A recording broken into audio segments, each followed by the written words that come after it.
Good morning. So today we thought we'd include you in our occupational therapy. So the kids are very fortunate. We have occupational therapy once a week, and we're very lucky that the occupational therapist comes to our home. Finger is. So can you let go for a sec? Okay, hand, come back over here. There you go. And you can start writing your name up there. D. T go like this. D A R R E N. There you go. Wow, and that looks so much better than that one. So Darren's activity is working on a few things, and because his attention span is limited, it's good to have a combination of things being worked on together. So we are working on color recognition. We're working on coloring in the lines and coloring with some control. We're working on accounting, and we're working on printing our numbers as well. So this activity works really well for Darren because he's not doing one thing repetitively. It's working on a few things all at once, and he thinks it's a fun game without realizing that he's actually doing his therapy. 6. Whoa, lucky you. Who had most? I think you have most. What color are you gonna get? Wood.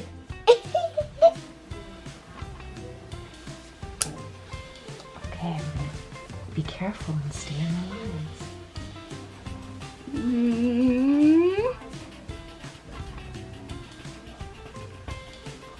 Two. 3, 4, 4, 5, 6. 6. We're not going to color that one. No? No, because you already Good have. job, you did 6. Yeah. Yeah. That was 6 over here. 6. I'll win. You're gonna win. Yeah. So shoe tying is a huge challenge for our kids. The occupational therapist is working with them in steps. So first step is to tie a half a knot, and they are using a larger string, which should make it easier for handling. It's a little bit thicker than a shoelace, and they're only practicing. They're not tying their shoes. They're not doing it so many times. They are practicing, which using the word practice has helped Dean so that he doesn't feel so discouraged when it doesn't work. He's just practicing, and if it doesn't work, it doesn't work. How do I make my X eye? Change hands. And down hole. And then And down. and then Pull. Go under. With that X. Make your abs here. Go under it. Okay, let's start with the X. We need to change hands. The strings change hands. There, now you've got your X, right? Now, you're going so fast today. You're going so Like fast. that. Yep, under there. There you go. There you go.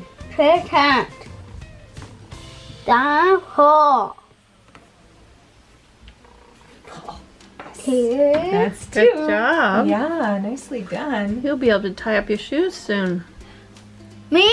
You! 5. So you can get your shoes on. Are you tying it into a knot? That one's called a double knot. You have to untie them? That's just as much fine motor. Might be more. More. Resisted fine motor.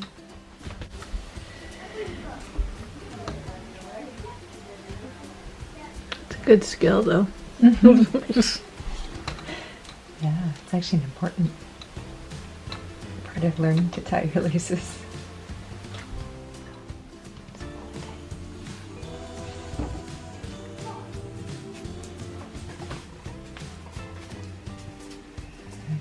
ears scarves, they need to be like, yeah, just like that, little bunny ears. There you go. Cross over. Goes through the head, that's very good.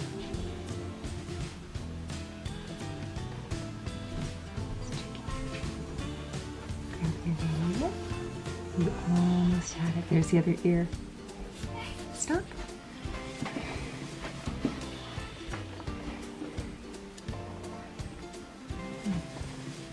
You did it. A bow. A bow. Good job. That one now. Pull those guys. Whoa. Amazing how it comes undone that easy, eh? So Jacob's moving a little bit further on in the shoe tying. He can tie half a knot, he can tie a full knot, and he's working on doing the loops and doing the bow.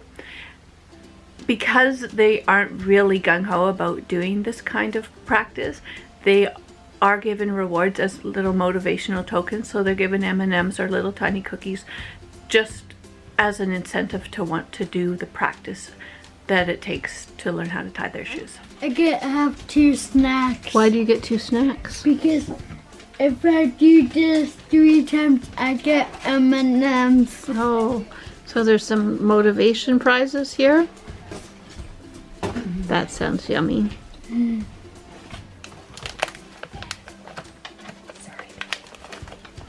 So Jacob really likes playing games that there's different levels and he has to work himself up. So he's been doing the cat's cradle. We've got a book that tells the different string maneuvers and he's finding it really entertaining, and it's helping with his fine motor at the same time. But because he's got that competitive streak in him, he's working on these games and stuff, but he doesn't realize he's actually working on his fine motor. So it's a case of finding something that is motivating to the child, and for Jacob, he is very motivated to do the cat's cradle, and he can manipulate that string really well now.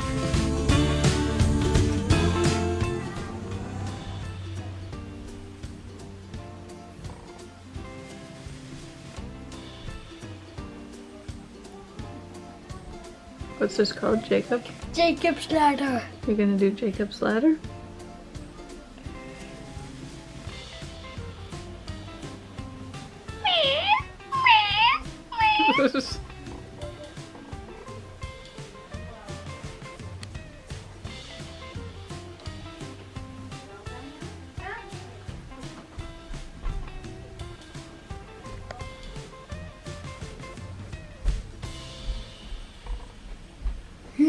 What's that one?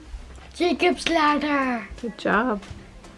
You're getting really good at the string ones. So Laura's going to be doing some brain gym exercises. She does the lazy 8s, and that's to help integrate the two hemispheres of her brain to work together. So she does this at the beginning of her therapy just to get things working together before she moves on to other activities.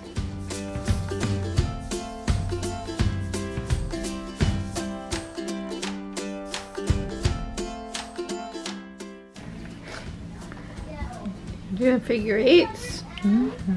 Good job. So it's a brain gym exercise. I like figure eights. There you go. Yeah.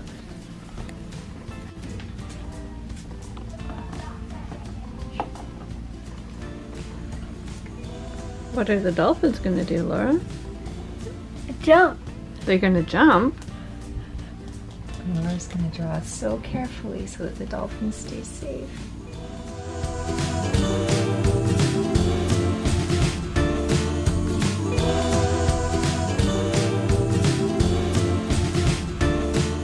So Savannah and Jacob love the traffic jam game. You have all the little cars and you have to move the cars to let the red car out of the parking lot. So they love this game, and they've been competing against each other without being together to see who can get to the highest level. Let's get it set up and show me how you can do it. And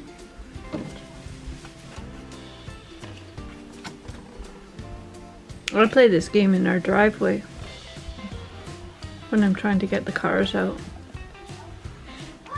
and It's an expert. An expert. Whoa.